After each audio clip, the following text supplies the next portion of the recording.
Hello guys අදත් මගේ YouTube channel එකට උතුරන හැමෝම සාදරයෙන් සහ ආදරෙන් පිළිගන්නවා. ඉතින් ලෝකේ ජීවිතන මිනිස්සු වගේම එයාගේ ආහාර රටාව හරිම විවිධාකාරයි. කෙනෙක්ට අතිශයින්ම රසවත් ආහාරයක් තව කෙනෙක්ට බොහොම අප්‍රියජනක වෙන්න පුළුවන්. ඒ වගේම තමයි හරියට කරුණ නොදෙන ආහාරයට කන්න සමහර ආහාර අතිශයින්ම භයානක සෞඛ්‍ය අවදානමක් ඇති කරන්න පුළුවන් ආහාර වෙන්නත් පුළුවන්. ඉතින් අද අපි කතා කරන්න යන්නේ ලෝකෙ තිබෙන භයානකම ආහාර වර්ග 7ක් ගැන. ඉතින් මම කියනවා දිගටම වීඩියෝ එකත් එක්ක නැදිරින්න අපි යමු වෙන වීඩියෝ එකට මොනවද භයානක ආහාර කියලා බලන්න. අංක 1 තමයි කිඩ්නි බීන්ස්. කිඩ්නි බීන්ස් එහෙමත් නැත්නම් රතු බෝංචියට කියන්නේ ගොඩක් පෝෂ්‍යදායී ආහාරයක්. නමුත් අමු කිඩ්නි බීන්ස් වල ෆයිටෝහිමොග්ලුටින් නම් විෂ රසායනිකයක් ඇතුළත් වෙනවා. ඒ නිසා කිඩ්නි බීන්ස් අමුවෙන් කන්න හොඳ නැහැ. වගේම හොඳින් තම්බන්නේ නැතුව කන්නත් හොඳ නැහැ. ඒ නිසා මේවා රැයක් පෙඟෙන්නට තබා විනාඩි 10කට වැඩි කාලයක් හොඳින් තම්බා ගන්න ඕනේ. විෂ වුණොත් වමනය, හිසේ කැක්කුම සහ උදරාබාධ ඇති වෙන්නත් පුළුවන් කියලා තමයි සඳහන් වෙන්නේ. කසුමාසු මේ චීස් වර්ගයේ නමේ තේරුමක් කුණු චීස් යන. ලොව තිබෙන චීස් වර්ග තුරින් ඉතාම අප්‍රසන්න චීස් වර්ගයක් තමයි මේ තියෙන්නේ. මේ කසුමාසු හදන්න බැටළු කිරි වලින් හදන චීස් වල පණුවන් වැඩෙන්න දීලා තමයි මේක හදන්නේ. මේ චීස් කෑමේදී පණුවන් කැවෙන්න ඉඩ තියෙන නිසා සමහර රටවල මේ තහනමට ලක් කරලා තියෙනවා. අපිරිසිදු ක්‍රමවේදයකට සකස් කරන මේ චීස් මගින් නොයෙකුත් සෞඛ්‍ය අවදානම් ඇතිවීමට ගොඩක් හේතු පාදක වෙලා තියෙනවා. රුබබ් ලංකාවේ නුවරඑළිය වගාගන්න මේ එළවලු වර්ගයේ කොළවල ඔක්සාලික් නම් විෂ පවතින නිසා මේ කොළ කෑමෙන් ජීවිත අවදානමක් ඇති වෙන්න පුළුවන්.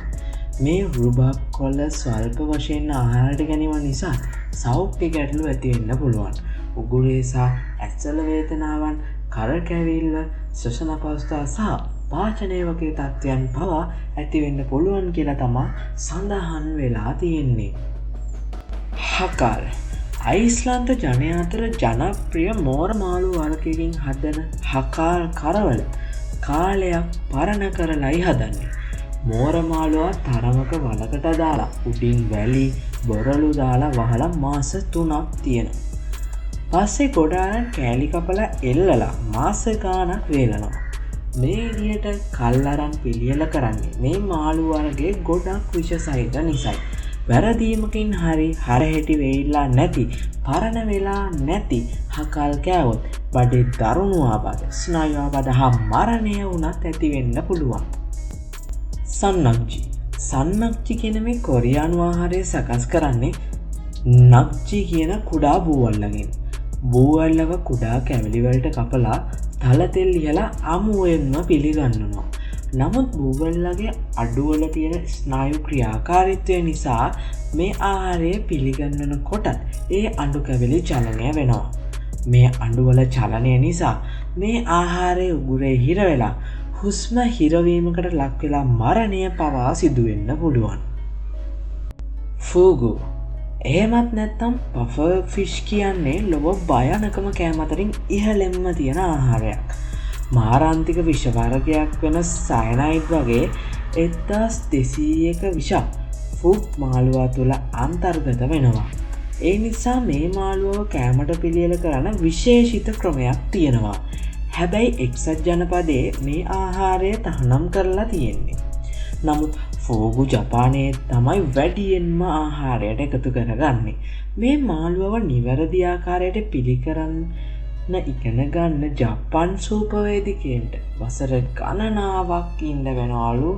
ඒ තරම් එක්ස්පීරියන්ස් ඔන්ලු මේ මාළුවව හදන්න. අකී ෆූගු වගේම එක්සත් ජනපදයේ තහනම් මේ ඇකී නම් පළතුර ජැමයිකාවේ ජාතික පළතුර හැටියට සැලකෙනවා.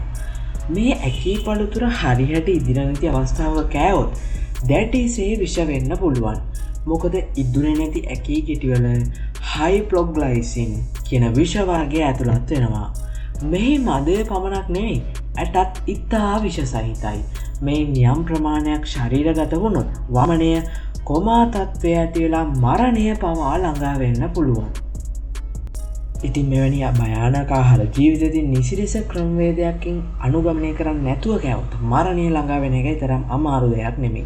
ඉතින් අපි තවත් අවස්ක මේ වගේ තවත් වීඩියකුන් හම්ම හැතගන්ගේ එන්න බලංගිට වල හැමෝටම ගොඩක් ස්තුතියි.